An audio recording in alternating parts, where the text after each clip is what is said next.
جی chief minister صاحب نے پہلے بھی میٹنگیں کی ہیں اور ڈیفینیٹلی پنجاب میں اس وقت صورتحال خراب ہے. پنجاب میں سیلابی کی وجہ سے بہت زیادہ ان کے جو شہر اور دیہی علاقے جو اس وقت بہت تکلیف میں ہمیں احساس ہے. پنجاب حکومت کو کسی بھی قسم کی کوئی کوآپریشن چاہیے تو حکومت سندھ حاضر ہے. حکومت سندھ پہلے جب خیبر پختونخوا میں اور گلگت بلتستان میں ہوا تب بھی حکومت سندھ وہاں پہ آپ نے دیکھا کہ حکومت سندھ کی طرف سے وہاں پہ ہمارے ریہیبلیٹیشن منسٹرز وہاں گئے, وہاں پہ امداد بھیجی. ابھی بھی پنجاب کو کوئی بھی ہیلپ چاہیے کسی بھی قسم کی سیلابی صورتحال نپٹنے کے لیے تو سندھ حکومت بالکل موجود ہے. سندھ حکومت نے ماضی میں بھی بہت بڑے چیلنجز کیے. ابھی بھی آپ نے کہا اگر یہ پانی سندھ میں آیا تو ڈیفینیٹلی ماضی میں بھی بہت 2010 میں 2011 میں پھر بعد میں بھی جو 2022 میں جو بھی طوفانی بارشیں بھی سندھ نے دیکھی ہیں, طوفانی سیلاب بھی دیکھے ہیں.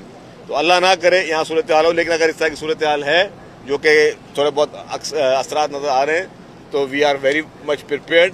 ہم اپنے لوگوں کے ساتھ ہوں گے.